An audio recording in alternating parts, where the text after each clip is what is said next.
मेरे मित्र और उत्तर प्रदेश के उप मुख्यमंत्री श्रीमान केशव प्रसाद मौर्य जी,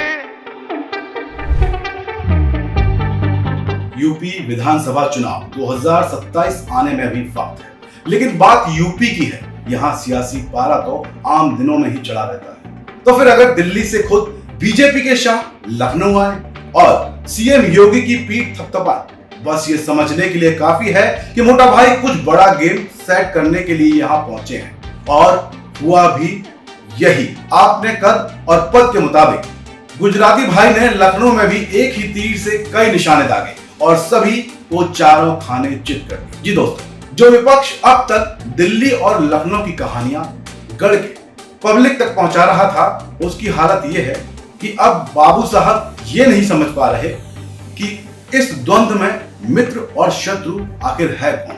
इतनी बुरी हालत अमित शाह ने सबकी कर दी। लखनऊ में जब मंच पर गृह मंत्री अमित शाह, सीएम योगी आदित्यनाथ, दोनों डिप्टी सीएम बैठे थे, तो सभी की नजर अमित शाह पर थी। लोग टकटकी लगाकर बैठे थे कि बीजेपी के चाणक्य आखिर क्या बोलेंगे, ऐसा क्या करेंगे कि सब कुछ ठीक हो जाएगा। सीएम योगी और डिप्टी सीएम केशव प्रसाद मौर्य को लेकर क्या कहेंगे, सब जानना चाहते थे। तभी अमित शाह ने बोलना शुरू किया और सीएम योगी के कामों की जमकर तारीफ की, तो वहीं डिप्टी सीएम केशव प्रसाद मौर्य को अपना मित्र बताकर विपक्षी कुनबे के अंदर हलचल बढ़ा दी। कुछ ही समय हुआ था कि ट्रोल आर्मी ट्रोल करने लगी इस मित्र वर्ड को कोट कर, लेकिन कार्यक्रम के दौरान अमित शाह और सीएम योगी आदित्यनाथ एक मंच पर साथ ही नहीं बल्कि दोनों के बीच की केमिस्ट्री भी बहुत ज्यादा बेहतर थी। अमित शाह और सीएम ने एक दूसरे की जमकर तारीफ की। सीएम योगी ने तो अपने भाषण के दौरान 9 बार अमित शाह का जिक्र किया, मतलब आप समझ सकते हैं। तो अमित शाह ने भी केंद्रीय योजनाओं को सही से जमीन पर उतारने का श्रेय जनता तक पहुंचाने के लिए योगी आदित्यनाथ को दिया। इसके साथ ही केशव प्रसाद मौर्य को अमित शाह ने अपना मित्र बताकर संबोधन किया, जिसके सियासी मायने भी निकाले जा रहे हैं।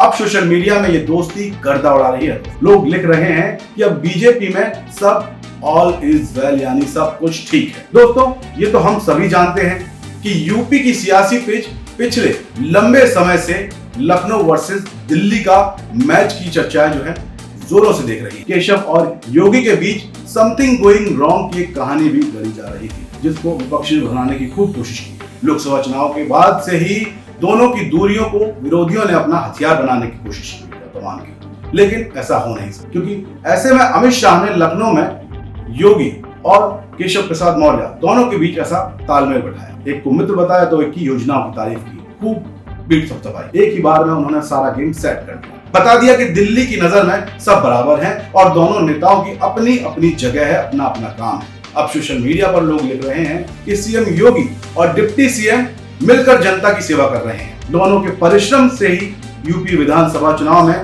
बीजेपी को फायदा होगा, ऐसा अब नया एक एजेंडा या यह कहें सोशल मीडिया पर ट्रोल दिख रहा है। अब यहाँ ये बात समझ लीजिए दोस्तों, वैसे तो बीजेपी को सवर्णों की पार्टी कहा जाता है, लेकिन यूपी की सियासत में ओबीसी वोट बैंक के बगैर बीजेपी भी कुछ नहीं कर सकती। यही वजह है कि केशव सीएम योगी के बीच एक बैलेंस जो है वो अमित शाह ने बनाया और अगड़े पिछड़े के बीच संतुलन की सियासत को साधने की कवायद की है, जो यूपी की जटिल जातीय राजनीति में बेहद अहम है। अब कहा जा सकता है और कहा भी जा रहा है कि यूपी पंचायत चुनाव में खेल भी ये कमाल करने वाला है। सियासी पंडित इस पूरे गेम को विपक्षी समाजवादी पार्टी की ओर से ठाकुर बनाम पीडीए का नैरेटिव करने की जो कोशिश की जा रही थी, उसे काउंटर करने की एक रणनीति से जोड़कर देख रहे हैं। उनके इस बयान को बीजेपी ओबीसी फोकस्ड मान रहे हैं और वही पॉलिटिक्स के पुराने और आजमाए फॉर्मूले पर लौटने के संकेत के तौर पर भी इसे देखा जा रहा है। तो साफ है कि अमित शाह का ये मित्र मंत्र 2027 में सीएम योगी की सफलता के लिए काम कर सकता है। वही विरोधी अब इसे कुछ भी कहें, लेकिन वो सकते में है कि शाह ने ऐसा क्या किया जो एक ही बार में यूपी में दिल्ली वर्सेस लखनऊ की कहानी खत्म हो गई। बाकी यूपी चुनाव से जुड़ी हुई हर अपडेट के लिए आप बने रहिए मेरे साथ। मैं आपको सारी खबरें बताऊंगा और अंदर की कहानियां बताऊंगा। बाकी आप हमारे चैनल को कर लीजिए सब्सक्राइब, बनिए हमारी ताकत। क्योंकि तकदीर का तो ऊपर वाला देख लेगा दोस्तों। मेरी कोशिश बस इतनी सी है कि ये सूरत बदलनी चाहिए। जय हिंद, जय भारत।